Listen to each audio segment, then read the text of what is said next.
There is no other way that you can truly individualize education for every student without the aid of a one-to-one environment. And it's very, very important that we're meeting them where they are to support what their future, which is not ours, it is their future. And we are preparing them for that. I really do feel that my job is to really teach students to learn.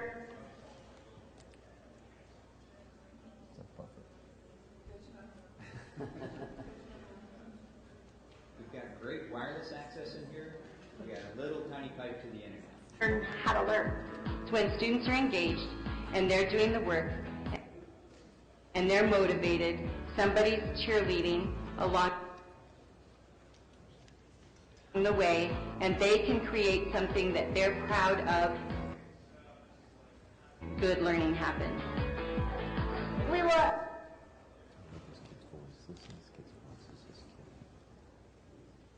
I'm doing flowers and we were trying to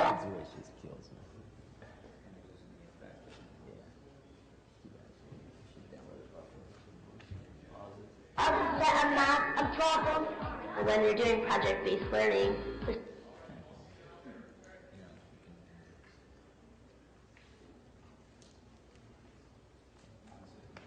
students are involved, they're invested in a project. It's important to them, they care. And when they care, they'll do anything they can to learn. That is huge! And once we get students interested in wanting to learn, the learning just comes. You know that story, One of the big things that's in kindergarten is teaching them to write.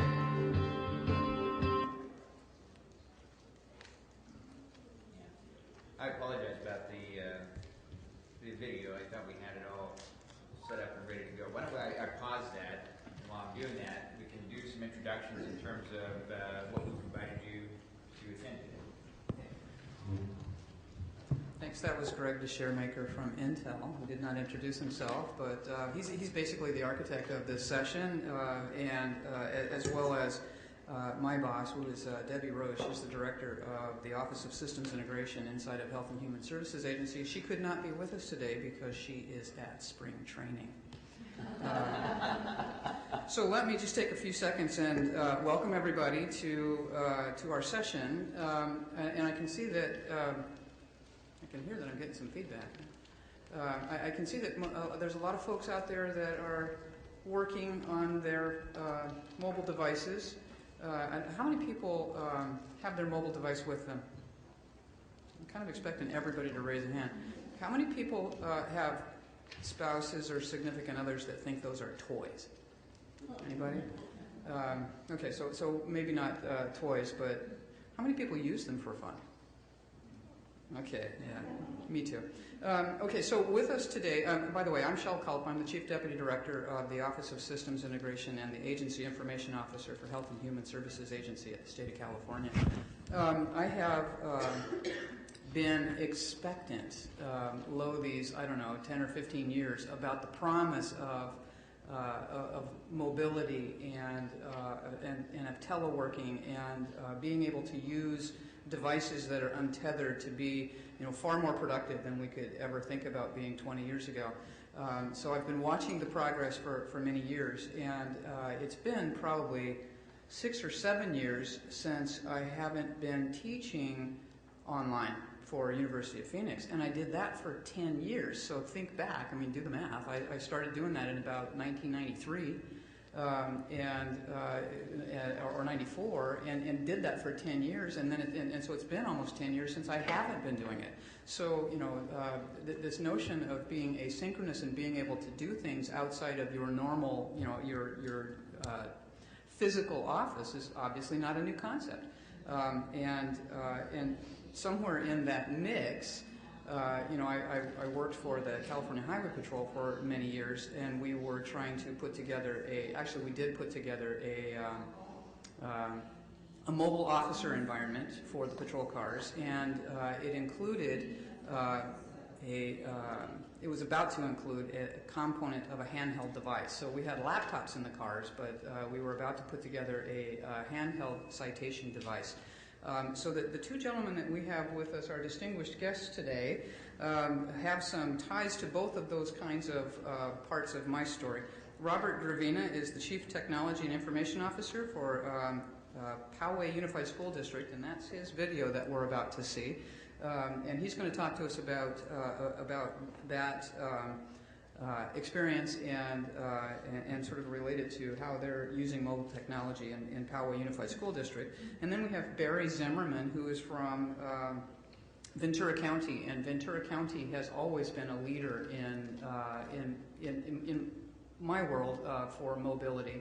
That was the county that was pushing the highway patrol into that handheld citation device, nearly 20 years ago. So Barry's going to tell us what's been going on in Ventura County recently, and help us understand what they're taking advantage of there. So I think we probably have buffered enough, and I'm going to get out of the way and let Gregg drive, and then I'm going to join you for the presentation, but then also to kind of encourage you to ask some questions of these guys. So. Well, then we'll try to run the rest of this video, but if it keeps stopping, we'll bail on the video. I'll just simply have Bob speak to it. But in addition to that, we've got a few slides that we'll use just to really kind of help both Bob and Barry tell the story of their environment, and then go from there. So I wanted the students to start blogging. On a computer, you can write in the pictures.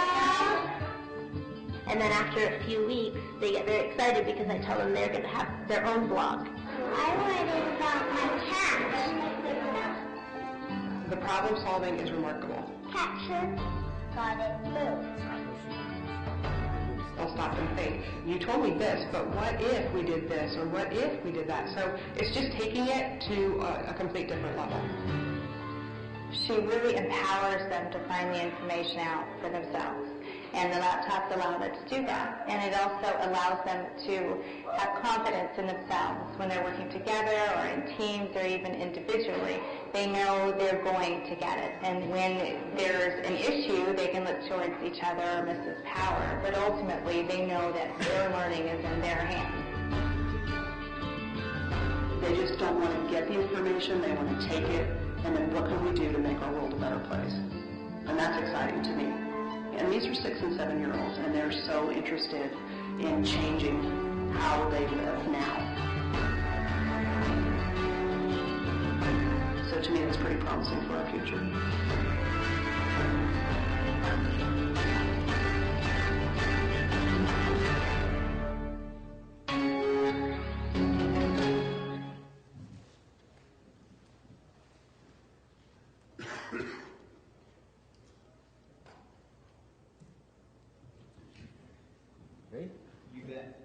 So, first of all, those kids are not professional actors. I know that, I watch that every time I watch it and I go, these kids, every one of them is gorgeous and they're like great actors. I was in a video one time and I was terrible. I did this, it was a cheating video and I was a principal at a school and the kids came in. I was terrible, the kids were great. So, it's not easy to do that. Those kids, and Intel came in and did this video and it's obviously professionally done, but I'm going to hopefully be able to show you another video of kids that actually, a project they created. So, Poway is a large school district. We have 40,000 students, actually from 6 months old all the way to 80-something years old. Our K-12 is 35,000 students, and we are just north of San Diego, so anybody that doesn't know where Poway is, it's a very nice area. It's just to the north of San Diego and about 15 minutes from the beach. So you can read it.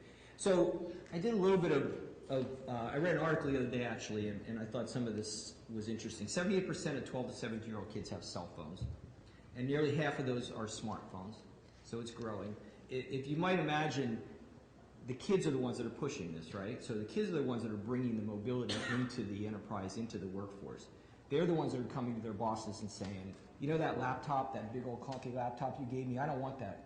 I want my cell phone.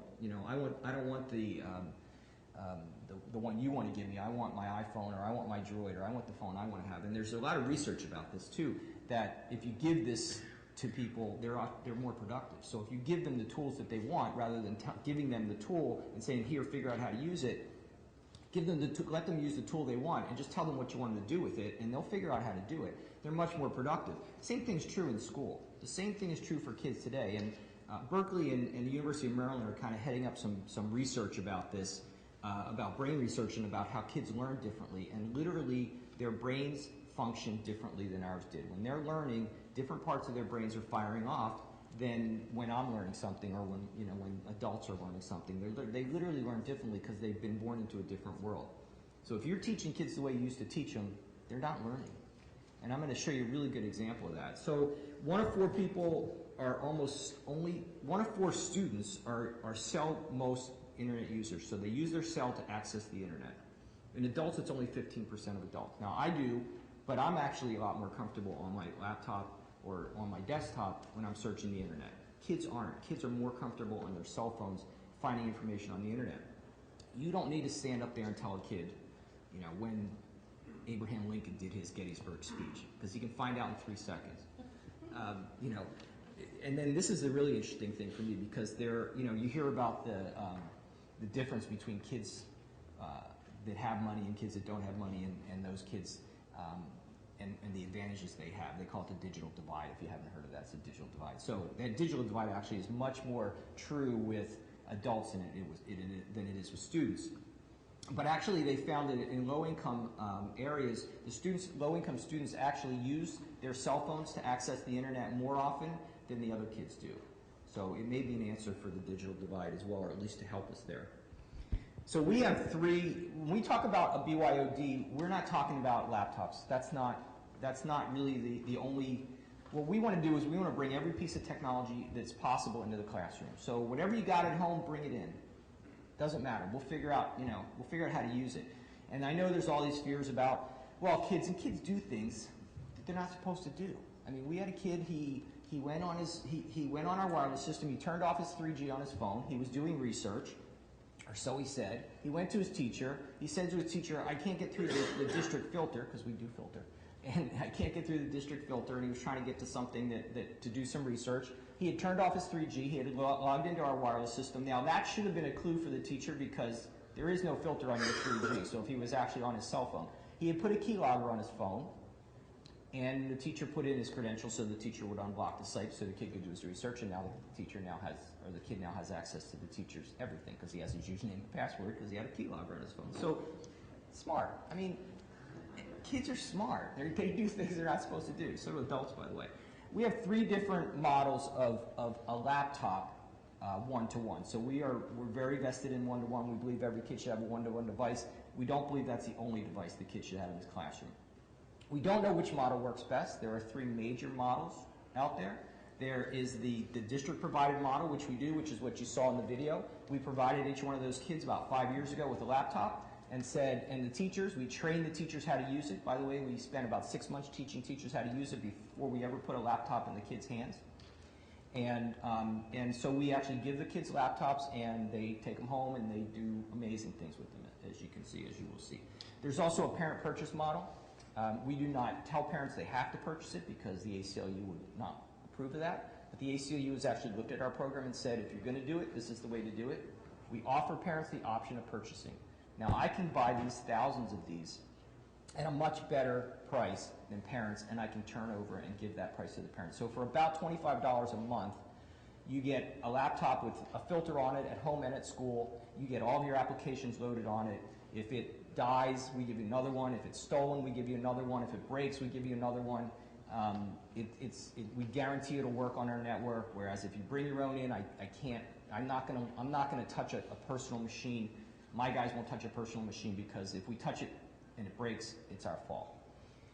So you can bring your own in. We tell parents, bring your own in, bring your own tablet in, bring your own Droid in, whatever you want, you can bring it in. Or here's an option for $25 a month. You get one in kindergarten, 1st, and 2nd grade. You turn it in, you get a new one in 3rd, 4th, and 5th grade. You turn it in, you get a new one in 6th, 7th, and 8th grade. You turn it in, you get a new one in 9th, 10th, and 11th grade. You get one in 12th grade, and you take it to college when you go away to school.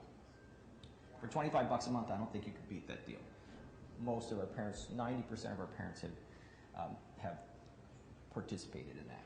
And the final one is a BYOD. So BYOD is a little more difficult to use, because you're bringing in any kind of a device that the kid has, and that the kid might be able to have, one, every kid doesn't have their own device. Two, the devices are very different, right? So some kid comes in with Windows 2000 and Office 97 and, 56 megs and, has nothing on their computer. And one kid comes in with 2010 and Windows 8 and all the bells and whistles, and those two kids can't do the same things on their machines. So what we do is we've created a cloud in our environment, and I'll talk a little bit about that real quickly, but we've created a cloud to give kids access to that. So to build the infrastructure, you need a robust and scalable wireless system. We've done that. All of our schools have wireless. We do not put 5 bars everywhere. I wish we had 5 bars in this room, but we don't. But we don't put 5 bars everywhere. But we do have the ability to simply, by adding an access point, which is about $300, we can double the wireless strength in an area. So it's pretty simple. In fact, if we put a wireless access point in here on our system, it would more than handle what we need to do. We have built a cloud portal. That's a whole other session. Sometime, if anybody's interested, I can show you our cloud. It gives parents, students, and teachers access to every application and every piece of data in the district based on who they are. And then bandwidth. So bandwidth is the golden in the future. Bandwidth is going to continue to grow, and you're going to continue to need more and more bandwidth. The nice thing is that probably storage will become less and less important, so you won't have. So maybe you can divert some of that money from that you used to spend on storage, which is very expensive, to bandwidth, which is also very expensive but coming down. Our biggest challenges that we have left are providing applications to students. So we use the cloud to do that. But if anybody has had this issue in an enterprise environment, it's very difficult to track applications when teachers and students are able to download those applications themselves directly to their device. It's more of an issue for our purchasing department than it is for me. I consider them consumables. The purchasing department doesn't, but that's an issue that you have to deal with. Accessing the public cloud in a secure way. So we have mostly a private cloud environment, but we also do access Google Docs through our cloud. It's a single sign-on into Google Docs. It's a single sign-on to Khan Academy. We're trying to bring more and more of the private or the public cloud into our private cloud environment in a secure way. Sustainability is a big issue. So how do you afford to continue to give kids the opportunities to bring all their computers in, as well as to provide those devices to students? And then professional development is the most important thing you can do. That's another whole session on, how do you train teachers to teach differently? Because if you simply give kids devices, and there's a lot of research about this, if you give every kid a laptop and you haven't done anything with the teacher, you're not going to get a different result. And so if you look at some of the research that they've been doing around one-to-one initiatives that have not been successful, if you look at them, in every case, it's because they haven't taught the teacher how to teach differently, and that's the biggest difference. So we'll show you that, and then providing access to real-time resources to staff, students, and parents. So that's basically it. I do have a video, real quick video, if I have time to show that, or I don't know how much time I went. But Let me just get the ball rolling on a question or two. You mentioned that. Bob, that the professional development aspect in there was I think it was a whole different story. But I think that maybe our audience might be interested in the adult impacts here, right? Or how did your environment change for how those people work? I think we got a pretty good sense that the kids are working differently. But what does the environment look like for the adults in the school district workforce, not just the parents? So we're really looking at project-based learning, and that's a completely different style of teaching for a teacher. The teacher talked a little bit about that. Her job is to teach kids, not to teach kids facts, but to teach kids how to learn, to teach kids how to teach themselves. And that's really the change, and that's the focus that we've had with our teachers. And when we talk about a BYOD or a one-on-one environment, we're not just talking about a single device or even multiple devices, but we're talking about an entire environment. So one of the things you saw in the video, and I don't know if you caught this, was kids, 5-year-olds by the way, they were 5-year-olds. The teacher at the end was a second and third grade teacher in another class, but what you were seeing was 5-year-olds. They were doing stop motion animation. So these kids are actually, those of you that are old enough to remember Gumby, right, with the little stop motion animation, that's what they were doing. And they came up with this idea themselves. So you saw them doing some of the stop motion animation. They did a little project that the teacher designed for them. And they came up with the idea. These are 5-year-olds learning contractions. I probably didn't learn contractions until I was 10, or maybe junior high, I'm not sure. But they came up with the idea of using stop motion animation to learn contractions. So they would take a picture of cannot. They would take out an N and take a picture, take out put an apostrophe in and take a picture in action, and then cannot. And they created these little videos that showed contractions, and that's how the kids learn contractions. These are kids responsible for their own learning, for their own teaching. That's what they're talking about. We're talking about kids learning differently and project-based learning, and kids being responsible for their own child-centered or student-centered learning. Those kinds of things are what you'll see, and if I get a chance, I'll show you this other video of what the kids are doing to actually learn differently. And the teachers have really embraced this. Now, I'm not going to tell you every teacher in our district does this. Every teacher in our district doesn't do it. I do have, we do survey, and we do have about 80% of our teachers that use the technology in their classroom every single day. It's hard to determine which ones are teaching differently, but I would say it's about 25% of those that are actually teaching differently, and it's growing consistently.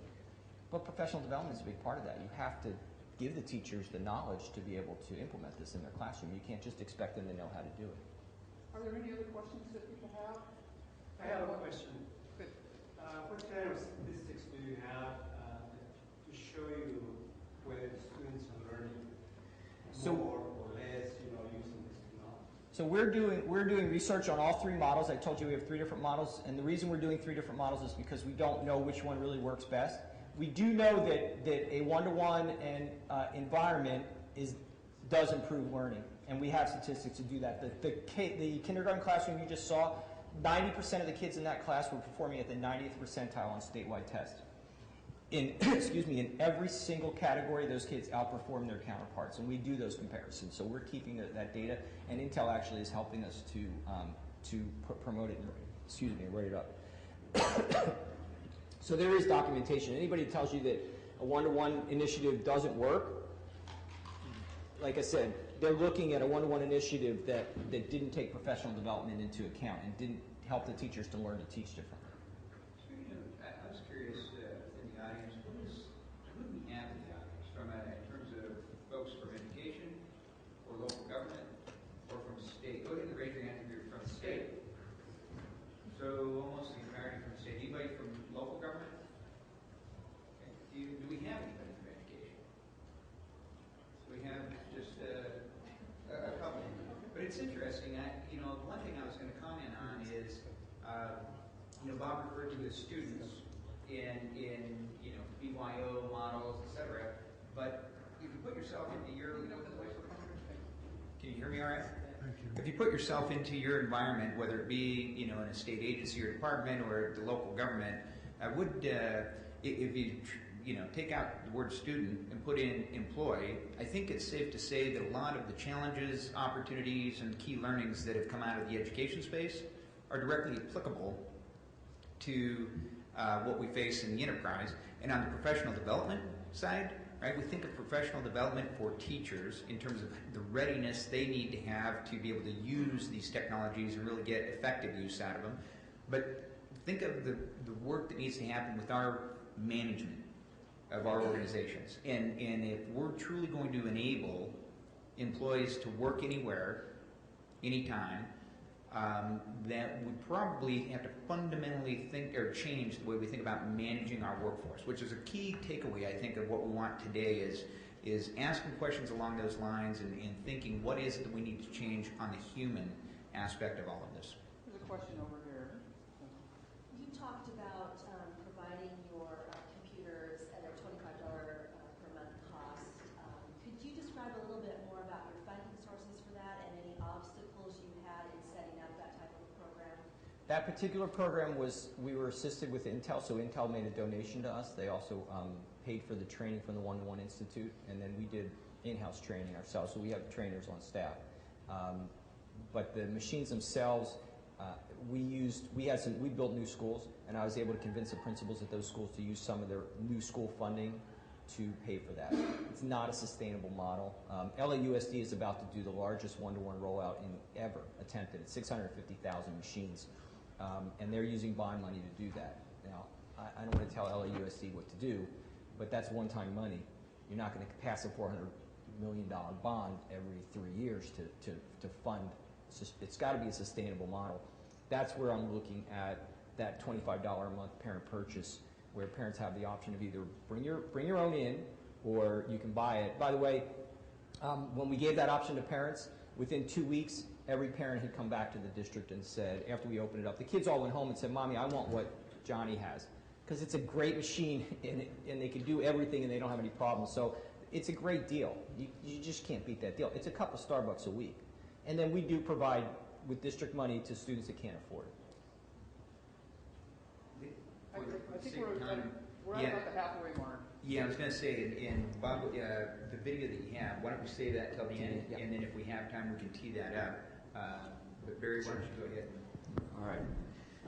Thank you. Thank you for having me here. I'm Barry Zimmerman. I'm the director of the Human Services Agency for Ventura County, and I'm not an IT expert, all right, but know enough about technology to get myself in trouble.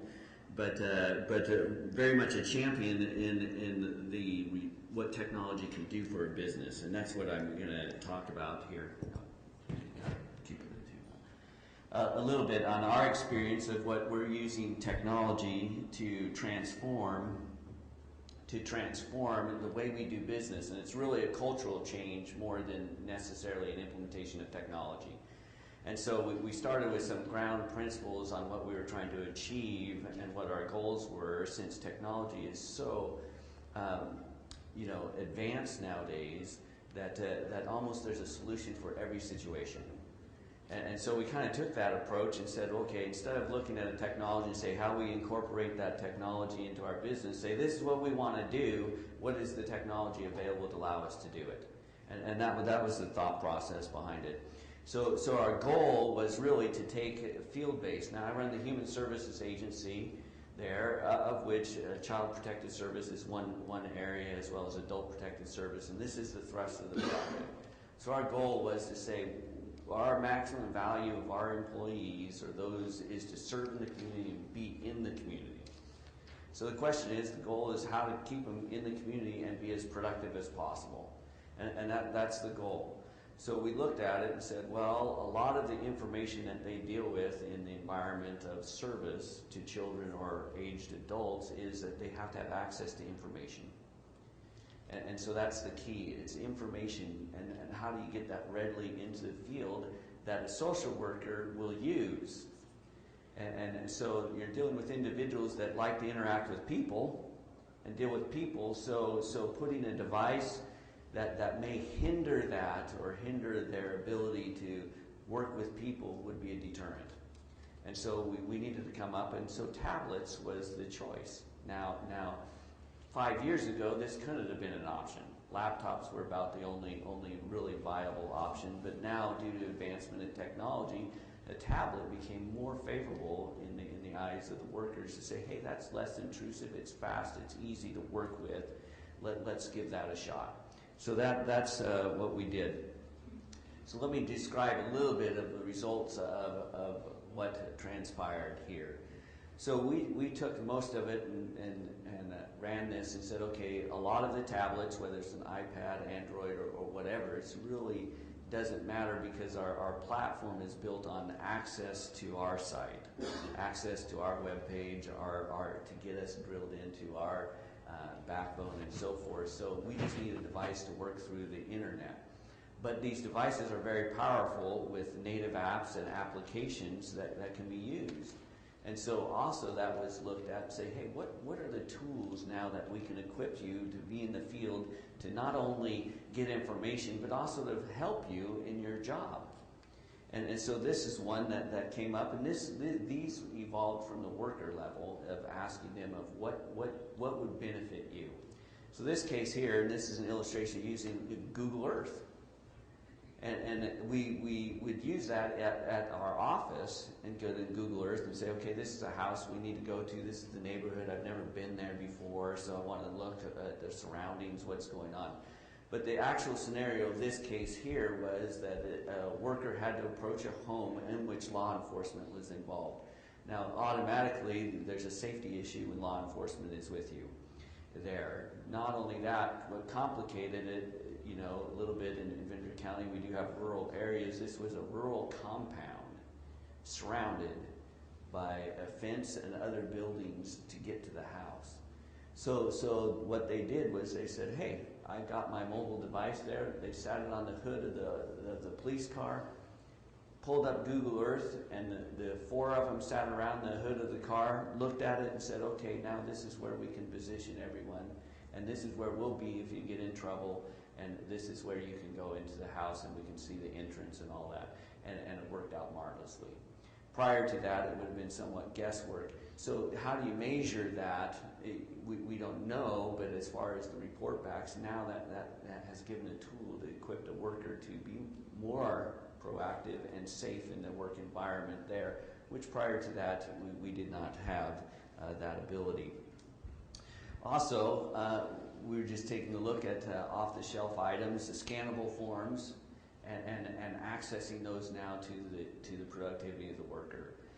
Individuals go out to a home, have to satisfy requirements that they've attended a class or whatever, and they show a little form there. Now they just take a picture. They can do it actually with their smartphone or with the tablet, take a picture, it gets sucked up, and they send it in, and it gets attached to their system and their report, and it's done. Prior to that, what they had to do was they'd have to physically take a copy of it, copy it, and then mail it back to the individual because they needed a record to go to court. And so the productivity cycle, the lost documents, those type things have just transformed itself into a very secured environment to work for the worker there. The other great benefit of it is that a worker can be in the field and can access their desktop. Now we have virtual desktops in our structure there, so all they have to do is get access to our website, the backbone. They use a secured link, VPN, and through Pocket Cloud is the one we use for the iPads here. They're able to access their desktop, and their desktop comes up on their iPad in this case, or any tablet that can get access to the backbone at that point. And reason that's important is that a lot of our systems are legacy systems and aren't built in the fashion that they're web-enabled. They're very heavy systems and so forth, so getting access to them in an easy fashion has been real savings for an individual. So, for example, a worker, one of the objectives of our emergency response workers is not to have them come into the office to get information relative to a referral. And so in this case, they can receive an email saying you've got a referral, this is an immediate response, meaning you need to be there within 2 hours. They can just pull over, they can go anywhere, just so they're not driving, that's the rule. Pull over, pull up their desktop, get the referral history, they can look at criminal databases, they can look at Megan's Law, they can look at all those relevant informational items that you would need as you would go into a home to assess the situation.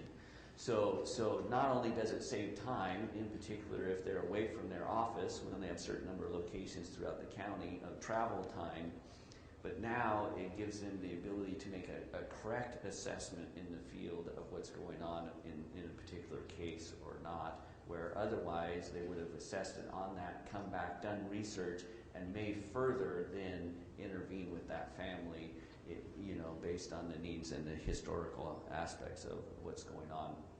So that's a great benefit to us. So that's the example I just told you about, that someone pulling over and gathering information associated with the family or referral. We have done minimal estimates on it that if we save a half an hour worth of commuting or productivity time, it's about 10 FTEs a year of savings automatically just with a conservative half hour. Now we know from some city locations it takes more than a half hour to drive back to the office. And so just in drive time.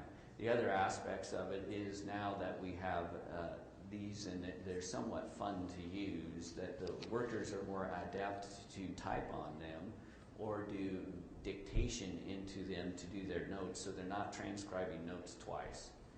The old way social workers is yellow tablet, take the notes, go back, type them in. Now they're able to type them directly in the tablet or dictate into the tablet, and it would transcribe them into their notes, and they just have to edit them for appropriateness into the system. Great productivity savings. But the concept is now that we're changing the culture of work more so than just the use of the technology. The work is that you're productive in the field. And that's been the big cultural change of individuals now saying, well, now I need these tools out in the field to be even more productive. So we're getting many ideas back and saying, hey, it would be really cool if we had a application that maps school districts for us. Or applications that told us where the nearest CBO doing substance abuse treatment is. And so now we're getting more productivity tools associated with it. The other benefit that we've seen with tablet technology is it's non-intrusive. And that's been the biggest issue. We had laptop pilots and those type things, and it's not that laptops do have their role and power, but they create a barrier in a work environment when you set it up between someone and so forth, where we found that a tablet, almost no one recognizes the tablet. Even though it's doing the same function as a laptop there, and that's been a great consumer building in the environment. Even more so when we deal with aged individuals. They're aged individuals who are not, so we're talking on a 90-year-old individual that you're sitting and counseling with. A laptop brought up before them would create an instant barrier. That's where a tablet and showing a picture or showing an environment all of a sudden draws this person that really has little technology background and is able to work with a worker in a very cooperative environment. So that's kind of our experience, and what we're trying to achieve is transforming the nature of work through technology and use whatever device and system that is available to allow that to happen and to keep workers in the field is our objective. So that's kind of our experience in a real nutshell there. If you have any questions. I'm with Napa County. I used to be embedded in the Health and Human Services Agency out there. And we did a little pilot with our child welfare services on iPads as well. And the feedback I got back from the social workers was that they really enjoyed using it for looking up information such as you described, but they hated the data entry piece of it and would prefer to write it on a steno pad and take it back to the office and type it in on their desktops.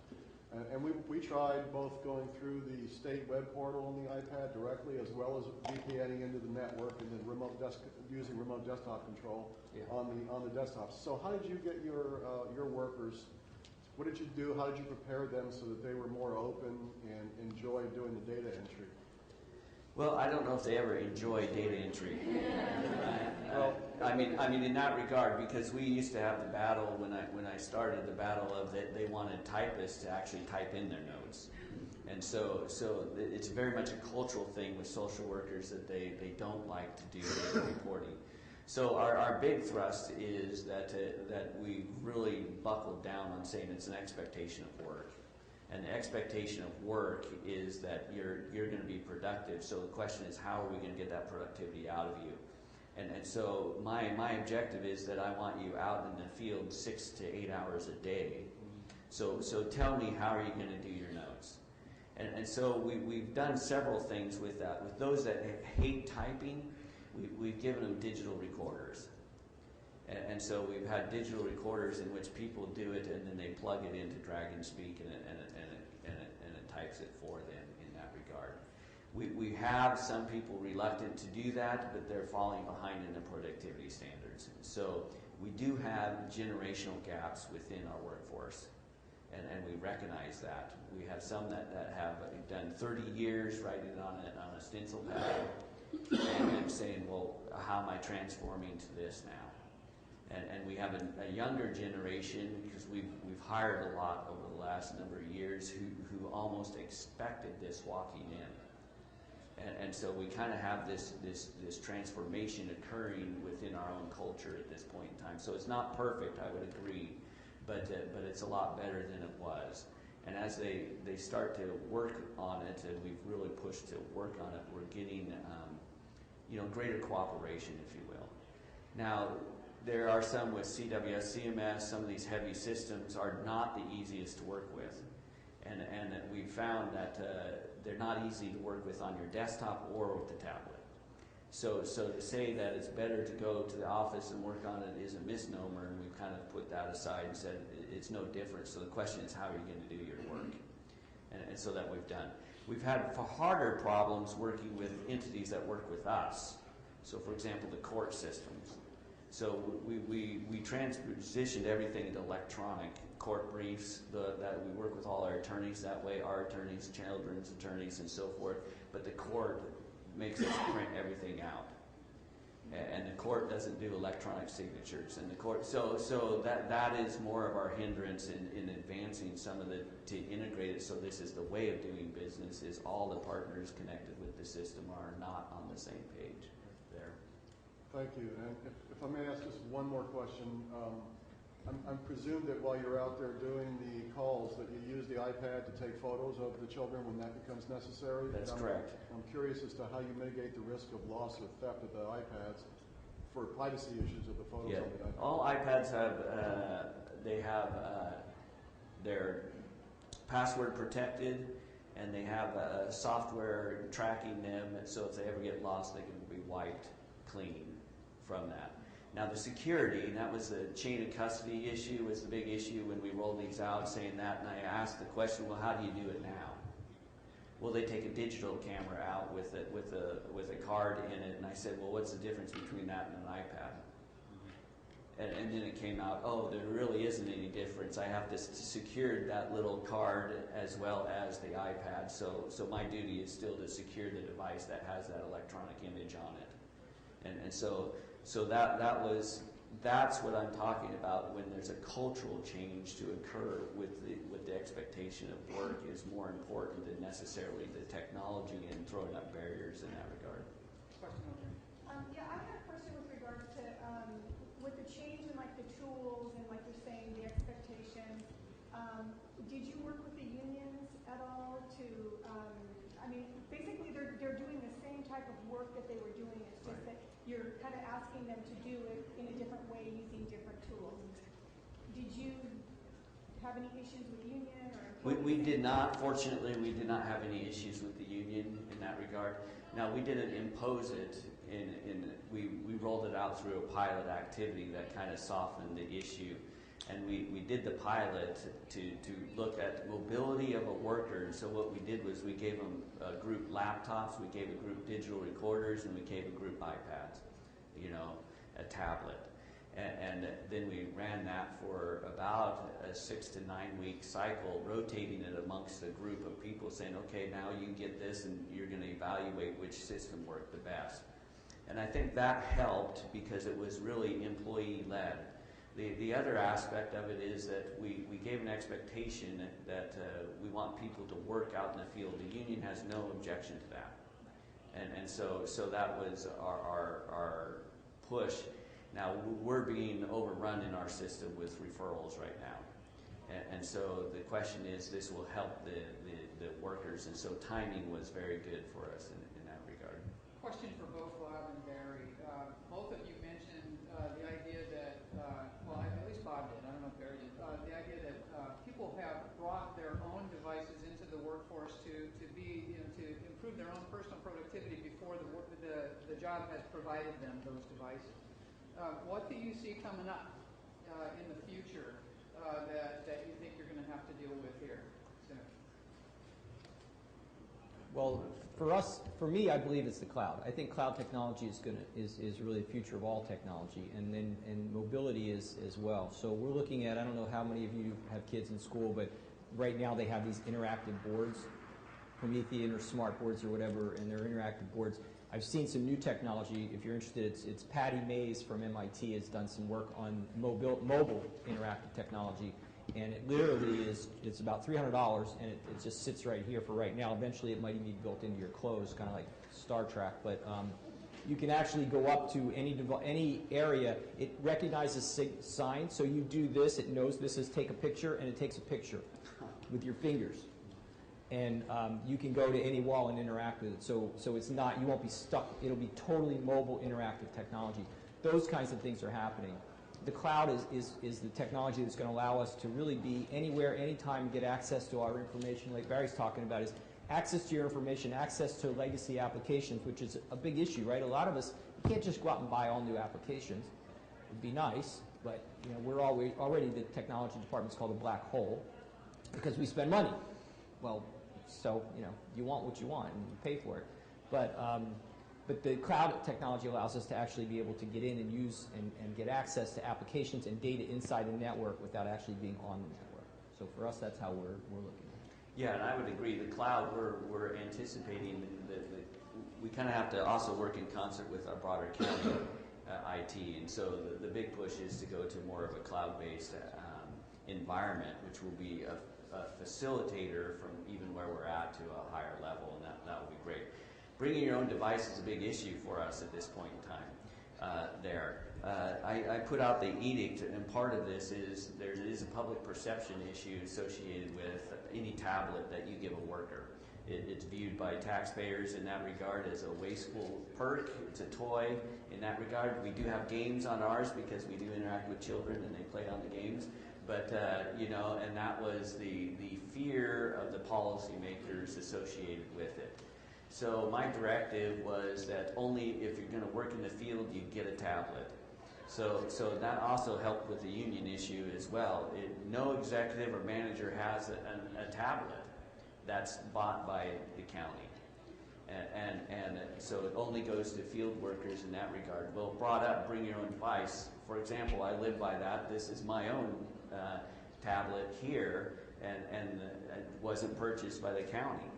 And so the big issue was attaching personal devices to the system and the security. So our big issue was allowing that. If you do that and you have access to the systems, you have to load in the tracking software and a device that we can wipe it without hesitation. And so that's been the issue. So some people readily come in and say, I'll sign up for the program and put it up. Others say, I don't want to do that, so I'll just use my device in a limited fashion. But I think in the future, what we're seeing is that many people are coming in with their devices as a way of living. They already have it. So we're going to have to come up with a better way to work with it, because the new graduates that we just hired, all of them have smartphones, tablets, and laptops. And they're all personal, and they're all revved up for them. And so they don't really want to use my standard one that I have there, which is fine, because our idea is that the worker is to be productive. Does it matter? Does it matter that there's Facebook on it or not? You know, I mean, those are the type of questions that need to change the whole culture.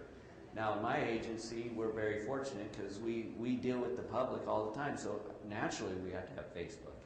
You know, we have to see what's going on with people's lives and so forth. But in all other government environmental areas, that is very hard to understand, because people are wasting their time now on Facebook or whatever it may be in that regard. So those are issues that still need to be worked out. How do you measure productivity? Well, productivity, I mean, we've measured this by actually it's really based on the field managers out there saying that their workforce is on referrals, referring, and we can measure that, response times, and numbers of referrals seen in a day. We have standards, so an individual can 6 to 8 referrals a day is on the high end, so that's what we're saying is the work expectation there. Where prior we used to have a lot of excuses saying, well, I couldn't get out to that house because I had to go in and meet with someone and so forth. The other aspect that we're doing, not on productivity, but use of technologies, we're trying to bring limited resources to a single point. And what I mean by that is saying that we have like public health nurses, mental health technicians embedded with us, but I only have a handful of them. But I need a public health nurse everywhere. All right, when they go into a house, a general neglect, those type things to assess a baby's health, whatever it may be. So we've experimented, and we're hoping for technology to improve itself, is that we actually go to meetings and Skype them in, basically. Skype, I use the word that as a verb, I guess. But but we use GoToMeetings as a technology to video conference resources into the field now. And we've done it in our aged population because that's not quite as fast moving as in the child welfare with some success. But that is now a marker in the ground to say, okay, that's what we would like to achieve. We're waiting for technology to advance itself far enough and quick enough to say, in the future, that's how we're going to do business, is bring experts into the field with us. So you think about it, now I have a worker that has a little tool and it has an entire office with them, and now a network of professional resources with them. And that will be a great wonder when we get to that point. Goes back to your question earlier. The kids are all coming up with these tools. Our kids all use WebEx. They all use videos. These tools are coming.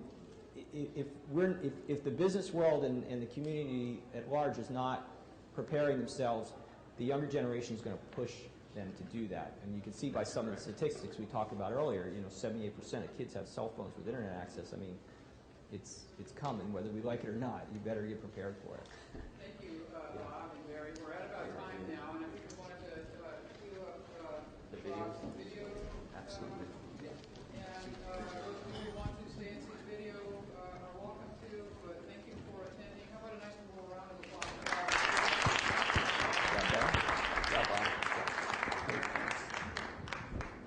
Those of you that want to see this video, it's just a video of kids. Kids created this, and they're actually have two different options. So you can see. I'm not going to run the whole thing because it's very long. It's different vignettes of what you can do.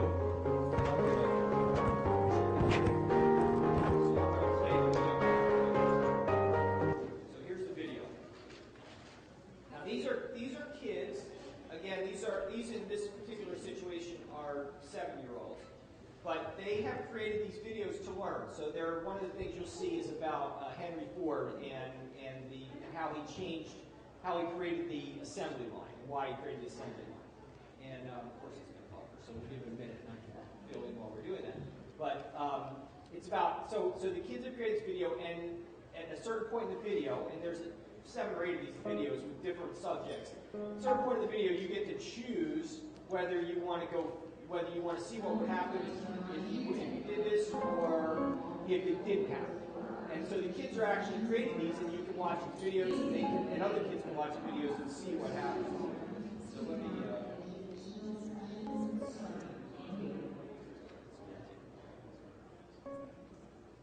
And I thought I had that buffer in the background, Bob, and obviously It's kind of because it's a really. First of all, it's a link, and there's a lot of video in it. There's, like I said, there's 7 or 8 of these different. They're basically movies these kids created. Now, if you think about what the kids have learned in doing this, as opposed to standing up and having somebody lecture at them, these kids actually learn about Henry Ford themselves. They had to do all the research. They had to create a storyboard. They had to write the script. They had to videotape it. They had to collaborate together. They produced it. They edited it. These are 7-year-olds. I don't know how many of you guys could do this. I couldn't. It's really, truly amazing what kids are doing. And if you can think about what they did to learn this, they'll never forget this. If you had told them about Henry Ford and sat up and taught them, even done a PowerPoint about Henry Ford and how he created the assembly line, in 2 weeks those kids would not have remembered anything about Henry Ford or the assembly line. These kids will never forget.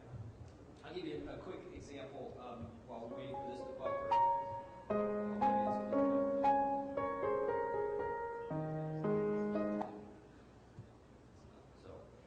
So the kids did this other video where they used this little software. It's called Crazy Talk. It's cheap. It's like $50. It animates inanimate objects. I can animate the picture. I can animate this. It puts eyes and a nose and a mouth, and it talks, and it actually looks like it's animated. It's very cool.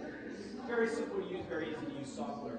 These kids did a news thing where they interviewed national monuments, the American Bald Eagle, Mount Rushmore, the Statue of Liberty, and they would interview these different inanimate objects, and they animated them, and they were the newscasters, and they would ask questions. So they would go to the Statue of Liberty and say, "Tell us, Madam Statue of Liberty, how did you come to be here in the harbor, in New York Harbor?" And the Statue of Liberty would say, "Well, I was a gift from France, And something I learned by watching this video is there's actually a duplicate, a miniature Statue of Liberty in Paris, which I didn't know that, but the kids, so they learned all these things. Mount Rushmore, tell us Mount Rushmore, who are the presidents on Mount Rushmore, right? These were 5-year-olds, these are kids, kindergarten kids that did this. And if you can imagine now, okay, they learned reading skills, they learned research skills, they learned collaboration skills, they learned how to video, how to edit. They've learned all kinds of these amazing skills. Plus, they learned all the facts as well. So, are those kids ever going to forget who's on Mount Rushmore? Never. Had I stood up there and the teacher stood up there and said, here are the presidents on Mount Rushmore, anybody in here know who they are? I know a couple of them. Roosevelt, I think, is up there. Maybe not. Maybe I don't know all of them. But those kids will never forget who's on Mount Rushmore because technology allows them to do what they didn't have before. So here's a hero's choice. So they're doing Heroes is what they're doing. American Heroes, an interactive movie. And you know, Bob, if you guys want this thing so you can just watch it on your own time, my email address is about as easy as it gets. Gregg, with 2 G's at the end, @intel.com. So if you want to shoot me an email, I'll provide this link as well as the previous link we saw. For that matter, if you want the bullets that we spoke to today, I'm happy to share that as well, assuming that content will be available to you. So, If your schools or your teachers are not doing this kind of thing, they should be.